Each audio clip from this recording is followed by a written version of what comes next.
Hello guys, welcome back. In this video, let us see and learn about one more important concept regarding VPC networking issues. So let's say in real time, you might face or you might create multiple VPCs based on your requirement. Like that, one of my client created 3 VPCs. In first VPC, he created load balancer, and in second VPC, he created an EC2 instance, or you can say my web servers.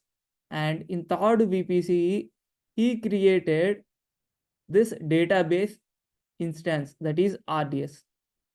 Now, in order to provide communication between these VPCs, he created a pairing connection with transient gateway. By using this transient gateway, these elastic load balancers receive the traffic or send the traffic. Similarly, these web servers will receive the traffic or send the traffic through this transit gateway only. So here also database servers will receive the traffic or send the traffic through this transit gateway only. Now, what happened? He is a bit confused with providing or allowing the traffic from this VPC to this VPC through routes. So he asked me the help in order to configure the route tables for these VPCs in order to allow the traffic from one VPC to another in order to provide the connectivity. So now in this video, we will resolve that issue. That is, we will check each and every connectivity. Then we even check whether the traffic is moving from this elastic load balancer to our web server or not. Then from our web server to this RDS instance, our traffic is moving or not. So this we're gonna verify, and we will resolve if there is any issue in between. Now let's move on to our lab environment and check whether we have these 3 VPCs or not. So for that, I opened and I log into my management console. So in order to show you the environment, I log into my management console. Now I want to see, do I have VPCs, that is those 3 VPCs or not. So that's why I'm opening VPC service in order to check whether do I have those 3 VPCs, that is application load balancer related VPC, my web server related VPCs, and database servers related VPCs. You can say I have 3 VPCs. One is application load balancer, second one is servers and database. Application load balancer starts with 192.168 and the servers start with 10.0. something, and database VPC starts with 172.16, right? Yeah. So now let's check with pairing connections. I'm opening here the pairing connections. If you observe, we need 2 pairing connections. Those two are nothing but in between my elastic load balancer and my app. You can see that pairing connection is there. And if you observe, I also have one more pairing connection between my app and database. So 2 pairing connections are created. That's good. Now, what I need to do? I need to check, right, whether do I allow the traffic from my application load balancer to app server or not. So first, let us open any one of the server to test the connectivity. So for that, I'm opening EC2 dashboard. There I've created servers for application as well as my testing. For testing, I've created one server, and for my application, I've created 2 servers. For this demo, I just created 2 servers. Those 2 are enough for me. These 2 are related to my application. This instance in order to check the connectivity. that is whether my application is running or not. In order to access that, I've created one more instance. Now I'm connecting to this instance by using a sessions manager. And now I want to check the connectivity to my application. So for that, let's move back through what we can able to connect to our application by using our application load balancer only, right? Yeah. So let's check for load balancers. Yeah, here we have an option that is load balancer under EC2. Now I'm opening the load balancers. You can see my application load balancer is available here. Now I'm copying this DNS of my application load balancer. You can see I've connected to my systems manager. From here, I want to request my application load balancer. So that's why I'm pasting my application load balancer URL or DNS name after HTTP by using curl request. You can see I am getting the HTML page related response, but you can see 503 service temporarily available, 503 service temporarily unavailable. That means I am unable to accessing my server, right? Yeah. So let's move back to our load balancer and let's validate it. That means whenever we send request to this load balancer, let's see to where this request is going. Actually, this request is going to the listeners. So who are the listeners? You can see it is forwarding to this target group. Now I'm opening this target group in another new tab to see to where my requests are going. Now I open my this is the target group. If you observe, there is no targets in my register target group. But actually, I have two EC2 instances, right? Application instances. To there, my traffic need to go. So first register those two targets here. In which VPC actually your targets are. You can see in application load balancer. Yeah, in private VPC. In private IP addresses, actually my servers are. My servers are not present in my application load balancer VPC. My servers are present in another VPC. So that's why I'm choosing this other private IPs. Here I'm allowing two. So that's why I selected all. Here we need to provide custom IP addresses of our EC2 instances. I'm opening my EC2 instances. Under EC2 dashboard, I have an option of instances. By using that, I am opening my instances in one more new tab in order to copy my instances related IP addresses. You can see this is the app instance one. That related private IP address is this. I just copied this and I'm providing this here. Now I'm adding one more. That instance is a app instance 2. I am just selecting it and copying this private IPv4 address to provide that in the target. You can see I provided those two in my targets. Now I am including these two. I'm including these two will allow the request to this port 80. Then I'm registering these two pending targets. Now you can see totally two targets have been registered, right? Yeah. So you can see those two are normal. Health check is, I think both are unhealthy.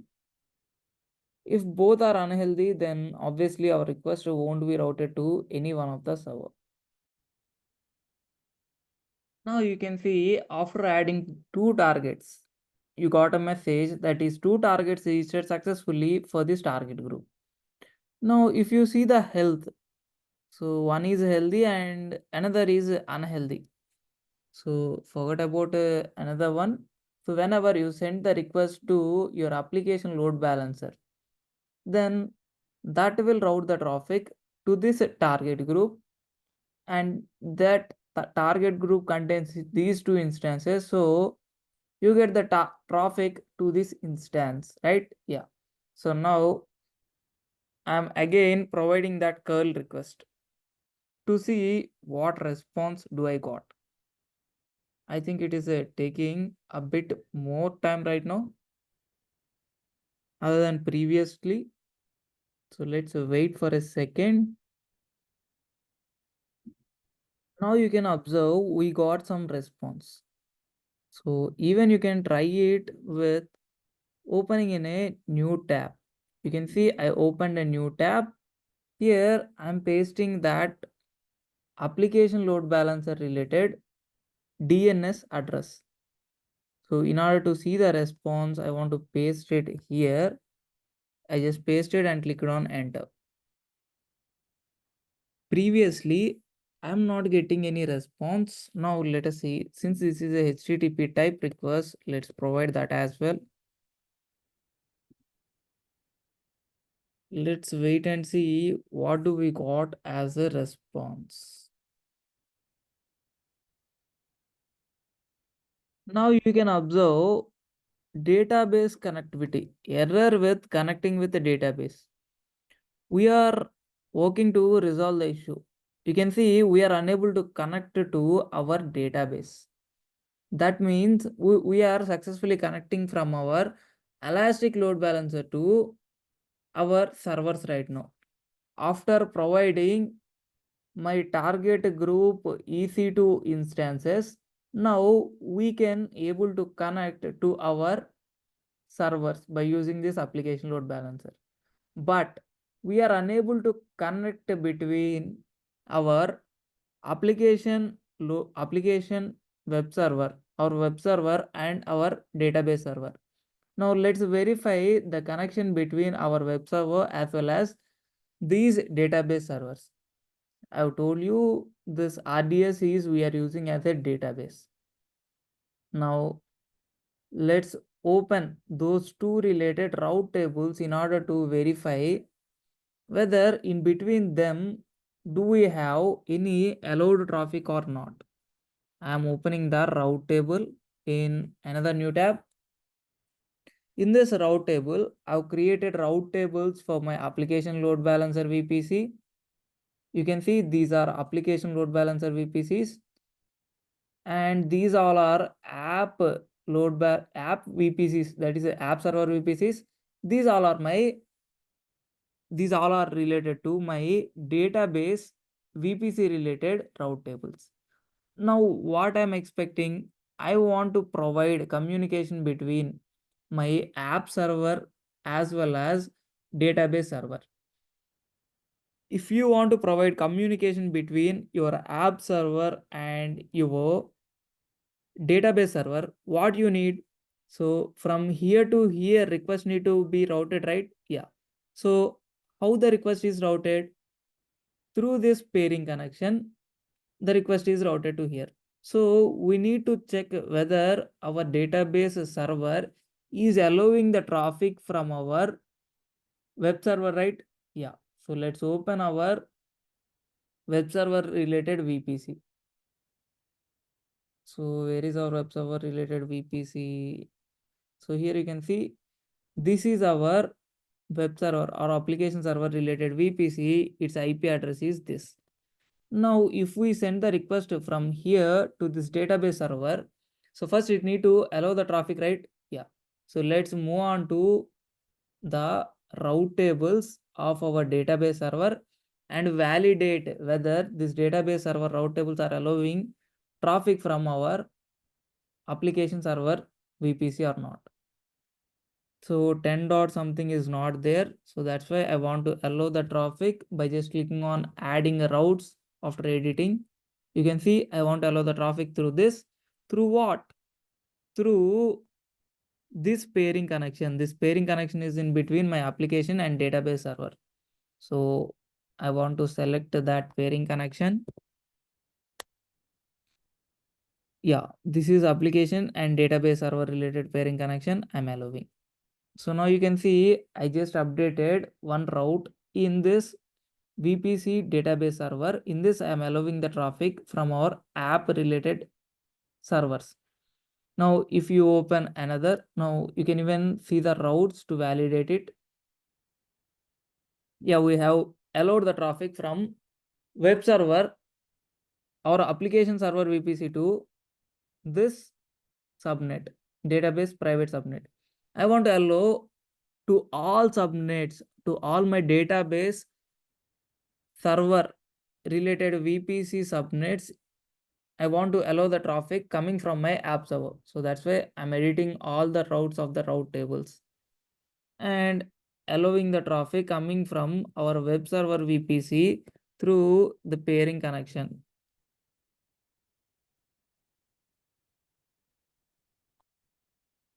This is the second one. So let's open other two as well in order to allow the traffic. I'm opening the routes and editing them and adding the route that is coming from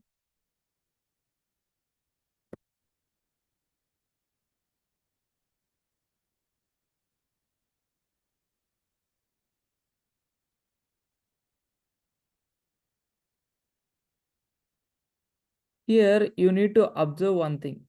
So what we are doing here, we are creating the route between our app server and app server VPC and this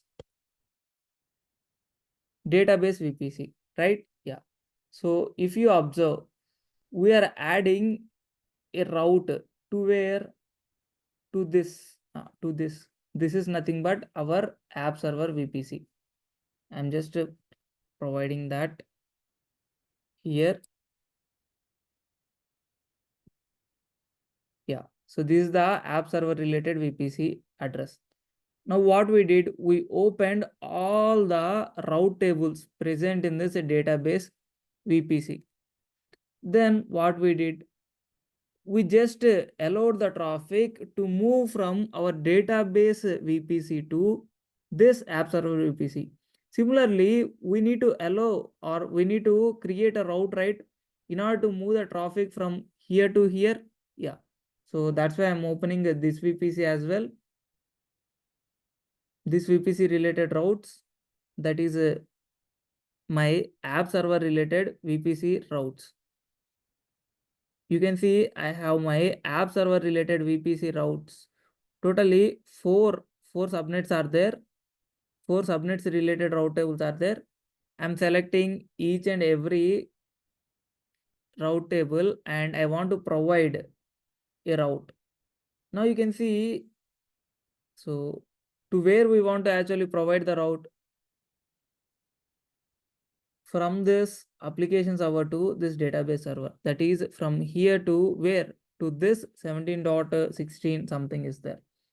So to there we want to actually provide the route. Let's verify. You can see already there is a route. So we are allowing the traffic that is moving from our app server to that database server, right? Yeah. Now I want to check in this route table as well whether that route is there.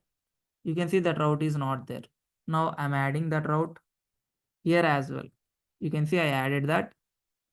So through pairing connection, I want to allow the traffic move from my app server to database. So that's why I'm selecting this, clicking on save.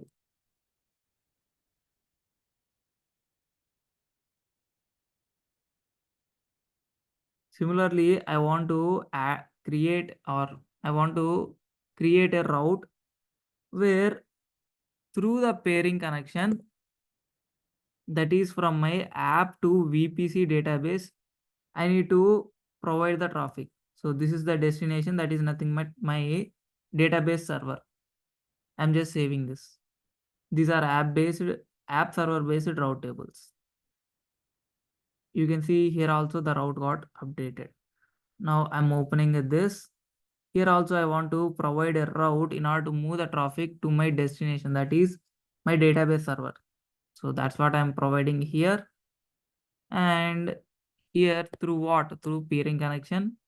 So that pairing connection is app to database pairing connection. So that's why I provided that and saving the changes. Now I can say that in the route tables level, I allowed the traffic to move from my app server to my database server. So how do you say that, sir? You can open all the route tables and validate it. So whatever the VPC CIDR block range starting with 17.16, that is my database server CIDR block. Through this pairing connection, I'm moving my data to this CIDR block, nothing but our database server VPC, right?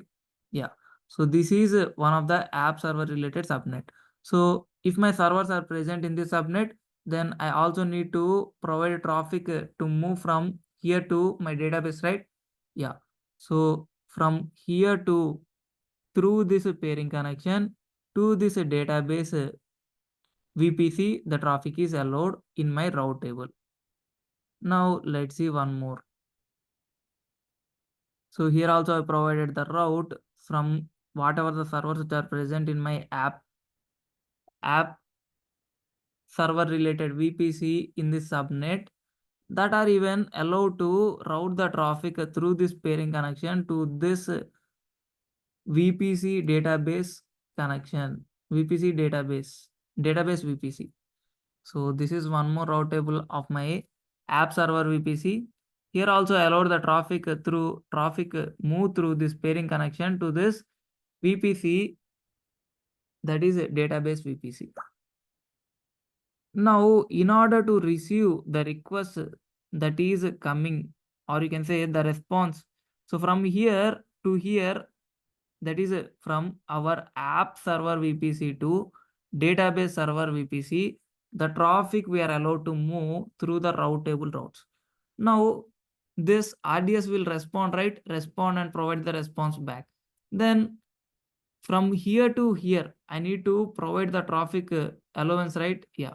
So in order to provide the traffic allowance from here to here, so let's open all the subnets which are present in this database VPC and allow the traffic to move this destination, to move to this destination. So that's why I'm opening again the route table. You can see these are the 4 route tables which are present in my database VPC. So let's validate whether we provided a route to the destination, that is my app server.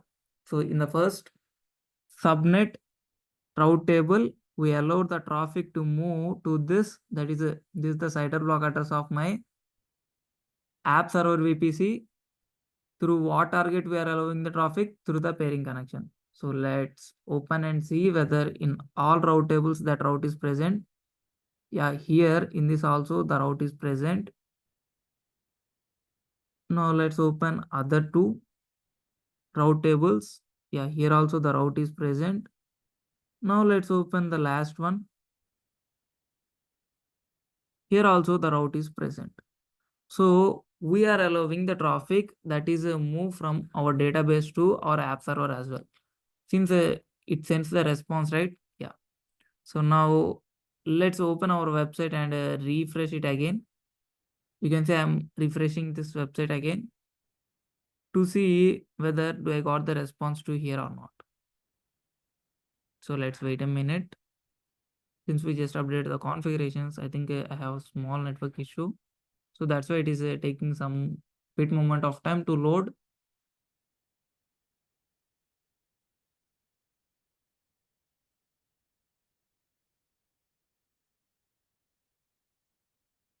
Now you can see we are not getting any error. That means we are getting all the data here.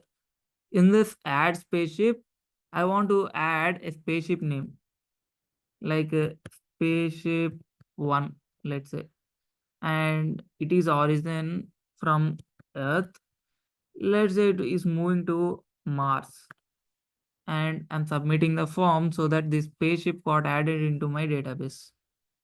Now you can check the host and you can even see the spaceships related doc.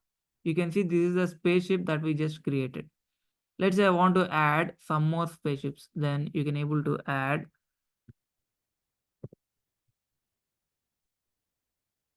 and you can validate them from Earth to Moon. I want to I've created a spaceship. You can see that details also visible here in this right now. You can see, yeah.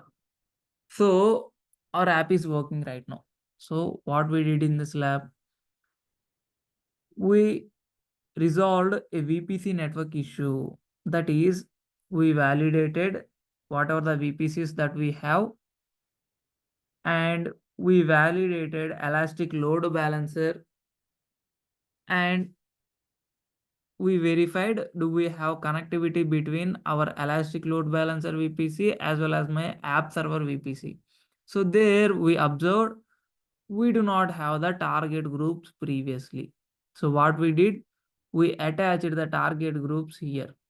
Since they are present in another VPC, we provided the two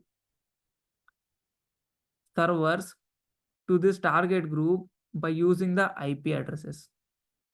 So then after providing, since we have good connectivity, between these two, and we have VPC pairing, and in these transit gateway route tables, the traffic is allowed from here to here, and in these transit gateway, the traffic is allowed from this VPC to this VPC. We are allowed to provide communication between these two VPCs. And the route tables also allowing the traffic. So that's why the communication established between these two VPCs. Then after we validated there is no connectivity between our database and our app server. So that's why we opened the route tables of our app VPC as well as our database VPC. Then in there we validated the traffic coming from here, or you can say we provided the route to this VPC related route tables in order to move the traffic to this VPC. And here also we validated and we provided the routes in this VPC related route tables to allow the traffic moving from this RDS database to this VPC, this app server related VPC. So then after we validated by opening our website, you can see our website is working now. So in this way, we resolve the issue. So like this, you can able to provide the communication between two VPCs through VPC pairing of transit gateway. If you have your environment present in multiple different VPCs, then first you need to check with the resources. So after checking with the resources, whether they are there and configured correctly, then you need to check with the route tables, whether they are allowing the traffic or not. So then after you can validate it and you can identify where actually your request is dropped. Then based on that, you can able to resolve your VPC related issue. In this way, you can able to resolve any type of VPC issues.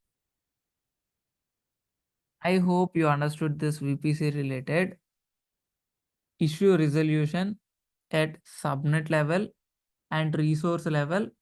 I hope this hands-on lab will be helpful to you in order to resolve your subnet level issues and resource level issues related to your VPC. I hope this video is helpful to you in order to understood hands-on lab